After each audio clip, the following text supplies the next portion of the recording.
Nous sommes en 1973. À New York, un grand chantier d'envergure s'achève. Dans la ville, il a été décidé après de nombreuses tergiversations de construire 2 tours identiques, les tours du World Trade Center. Situées au sud de Manhattan, dans le Financial District, elles symbolisent la superpuissance américaine durant tout le XXe siècle. Autour de ces tours, 7 bâtiments composent le World Trade Center, lieu prometteur pour le business américain. Le 4 avril 1973, c'est le moment de l'inauguration. Elles font 526 mètres de haut, sont composées de 110 étages chacune. Il aura fallu 7 ans pour les construire. Lorsqu'on regarde New York, elles se démarquent facilement. Au moment de l'inauguration, ce sont les plus hautes tours au monde. Le président américain de l'époque, Richard Nixon, félicite les acteurs de cette grande prouesse. C'est un facteur majeur pour le développement international du pays. Bref, les États-Unis sont au sommet de leur gloire. Dans les années 70, les tours ont du mal à trouver leur public. Conçues pour recevoir des organisations, des entreprises ou des groupes de travail, les tours sont souvent vides. Il faut attendre les années 80 pour voir de grandes entreprises de Wall Street s'installer dans les tours. Les New-Yorkais finissent par les accepter. En 1993, dans le parking souterrain de l'une des tours, un camion chargé d'explosifs explose. Cet attentat fait 6 morts et 1042 blessés. Les 2 tours ferment pendant plusieurs mois et 6 islamistes sont condamnés à la prison à perpétuité. Le contexte géopolitique évolue. Les ennemis des Américains ne sont plus une nation comme l'URSS pendant la guerre froide ou le Japon et l'Allemagne pendant la Seconde Guerre mondiale. Désormais, en ce début du XXIe siècle, des groupuscules islamistes dans certaines régions du monde inquiètent. Les États-Unis sont le symbole de tout ce qu'ils détestent. En Afghanistan, après des querelles avec les Russes et entre Afghans au sujet de l'avenir politique de leur pays, ce sont des groupes de talibans qui ont finalement pris le pouvoir. Un homme avertit l'Occident sur un risque non négligeable de désastre à venir. Il s'appelle Ahmed Shah Massoud. Il est le commandant du Front uni islamique et national en Afghanistan. Il était dans le camp des Afghans qui ont combattu contre les talibans. Il alerte en expliquant à la communauté internationale qu'un homme représente un grand danger et prépare une opération militaire d'ampleur. Cet homme, c'est Oussama Ben Laden. Issu d'une riche famille saoudienne, il a grandi dans la tradition islamique à travers le mouvement du wahhabisme, une forme fondamentalisme de l'islam sunnite. Après avoir combattu contre les Russes aux côtés de certains Afghans dans les années 90, il reste dans le pays et revendique plusieurs attentats au Kenya et en Tanzanie en 1998. Le FBI le place alors dans la liste des 10 fugitifs les plus recherchés au monde. Ben Laden continue ses actions. Le 9 septembre 2001, il fait assassiner le commandant Ahmed Shah Massoud, celui qui a mis en garde l'Occident. Un avant-goût de ce que les États-Unis et le monde s'apprêtent à vivre. Bref, sur le moment, cet assassinat ne met la puce à l'oreille à personne. Nous sommes le 11 septembre. Il est 5h45, 10 hommes s'enregistrent dans l'aéroport de Boston. 5 personnes de ce groupe vont s'envoler à bord du vol AA-11 à destination de Los Angeles. Ils s'appellent Mohamed Atta, Satam Al-Soukami, Waïl Al-Shiri, Waïl Al-Shiri et Abdulaziz Al-Omari. Les 5 autres vont prendre le vol UA-175 à destination de Los Angeles également. Ils s'appellent Marwan Al-Shei, Fayez Bani Hamad, Mohand Al-Sheri, Hamed Al-Gamdi et Hamza Al-Gamdi. À 7h59, le premier avion décolle. À 8h14, le second décolle également. À 8h15, les 5 hommes dans le premier avion prennent le contrôle de l'appareil. Ils assassinent avec des couteaux une hôtesse de l'air et foncent vers la cabine des pilotes. Certains d'entre eux répandent dans l'avion du gaz lacrymogène. Face à ce chaos provoqué par les assaillants, une des hôtesses de l'air, Betty Hong, réussit à se cacher dans l'arrière de l'avion et appelle sa compagnie aérienne en urgence. Le cockpit ne répond pas. Quelqu'un s'est fait poignarder en classe affaires. Avec le gaz, certains ne peuvent pas respirer. Je crois qu'on s'est fait pirater. À 8h20, 5 autres personnes s'apprêtent à embarquer dans un avion depuis l'aéroport de Washington Dulles à destination de Los Angeles. Ces hommes s'appellent Hani Hanjour, Nawaf Al-Hamzi, Salem Al-Hamzmi, Khalid Al-Midar et Mahed Mokhed. À 8h25, dans l'avion détourné, il dévie brusquement vers le sud. L'un des assaillants, Mohamed Atta, s'adresse aux passagers. Restez calmes et tout se passera bien. Nous retournons à l'aéroport. À 8h42, dans le deuxième avion, les 5 hommes prennent le contrôle du pilotage avec également des couteaux et du gaz lacrymogène. Au même moment, 4 personnes embarquent dans un 4e avion depuis l'aéroport Liberté de Newark près de New York. Ces 4 hommes s'appellent Ziad Jarrah, Saïd Al-Ghamdi, Ahmed Al-Nami et Ahmed Al-Aznaoui. À 8h46, dans le premier avion, une autre hôtesse de l'air, Madeleine Amy Sweeney, échange avec sa compagnie aérienne. Nous volons trop bas. Nous volons vraiment beaucoup trop bas. Oh mon Dieu, nous sommes vraiment très très bas. L'appel coupe et l'avion fonce sur la tour nord du World Trade Center.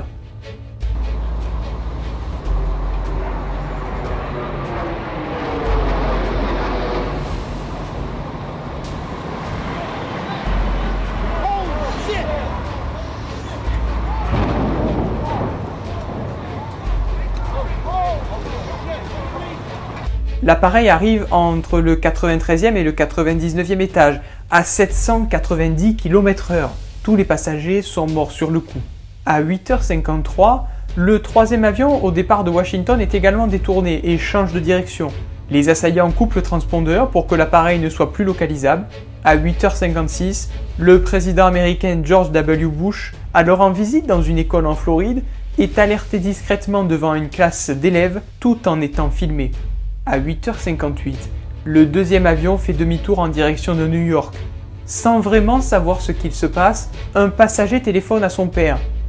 Une hôtesse de l'air a été poignardée. Ils ont dit qu'ils avaient une bombe. Je ne pense pas que le pilote contrôle l'avion. Nous faisons des mouvements saccadés, les passagers sont malades. Je crois qu'on est en train de chuter. Je pense qu'ils ont l'intention d'aller à Chicago ou ailleurs et de voler dans un bâtiment. Ne t'inquiète pas, si ça arrive, tout se passera très vite. À 9h03, l'avion UA-175 percute la tour sud entre le 78e étage et le 84e étage et lancé à 872 km/h. What's this other jet doing? What's this other jet doing? Holy fuck! Oh my god! Oh my god! Jesus fucking Christ!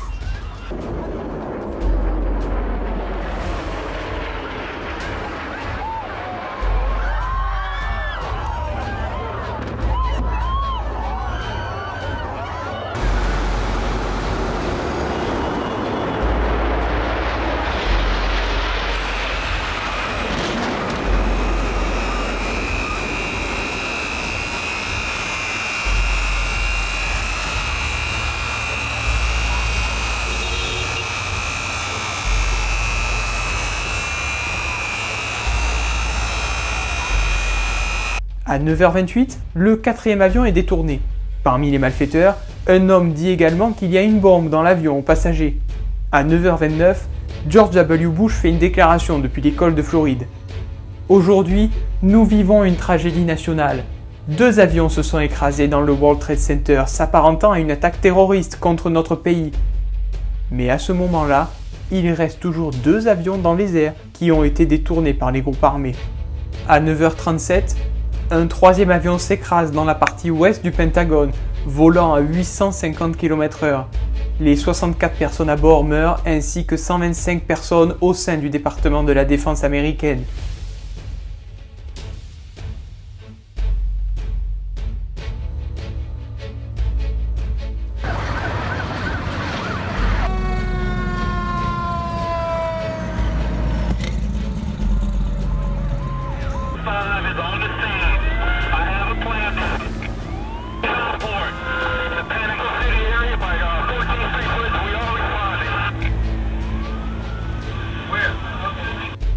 À 9h57, dans le 4e avion, les passagers sont informés par leurs proches de ce que vit le pays depuis le début de la matinée.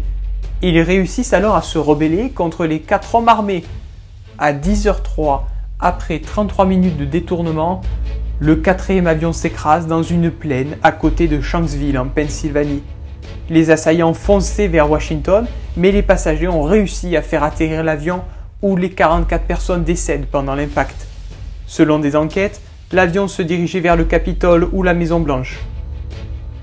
Après ces 4 tragédies coordonnées, les 2 tours brûlent à cause du kérosène dans l'avion. Les flammes fragilisent les tours.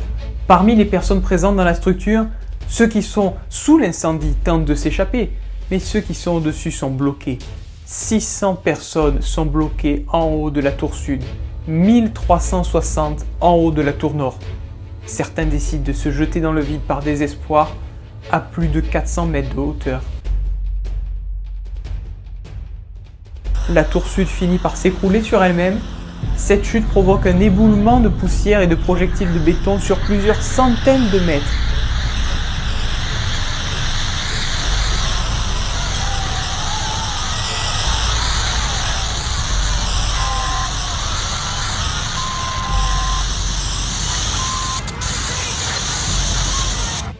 « 30 minutes plus tard, à 10h28, la deuxième tour au nord tombe également.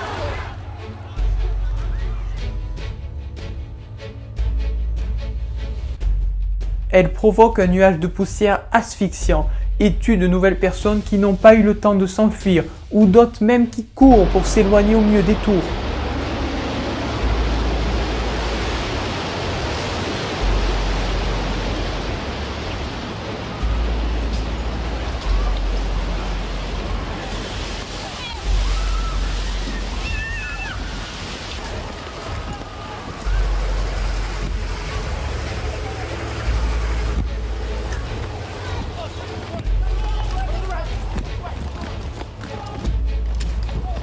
C'est une journée noire aux États-Unis.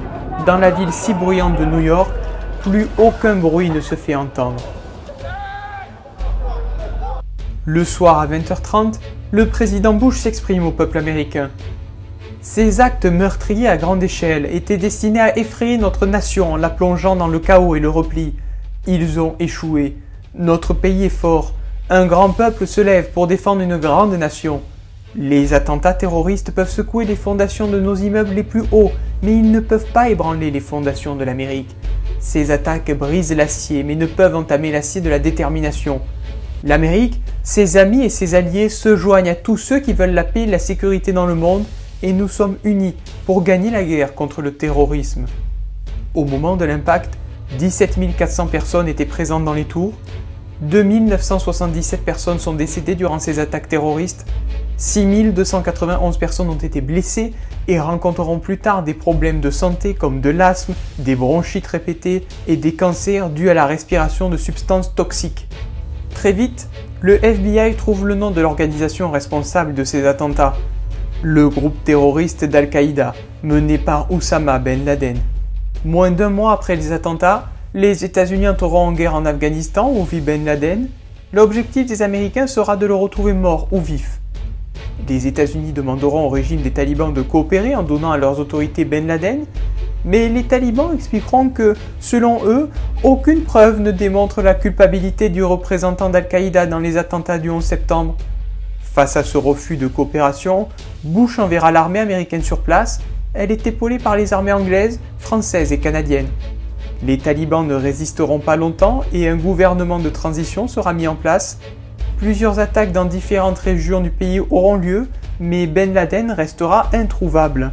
Entre-temps, le représentant des terroristes d'Al-Qaïda revendiquera ces attentats. En 2001, nous avons calculé à l'avance le nombre d'ennemis qui seraient tués d'après la structure de la tour.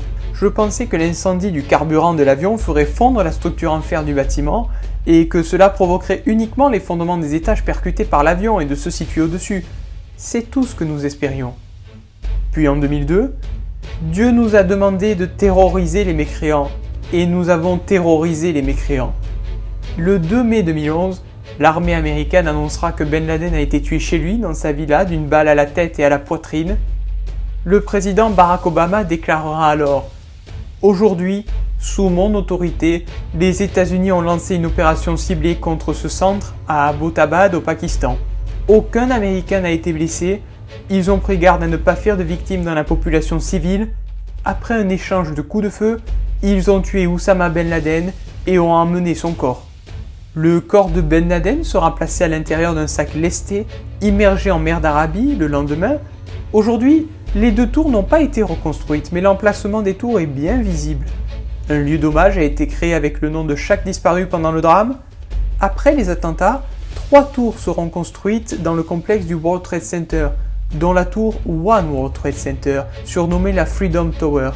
En Afghanistan, l'armée américaine restera dans le pays jusqu'en 2021. Cette année-là, le président Donald Trump décidera de retirer les troupes américaines. Quelques semaines plus tard, les talibans reprendront le contrôle de l'Afghanistan. Mais ça, c'est une autre histoire.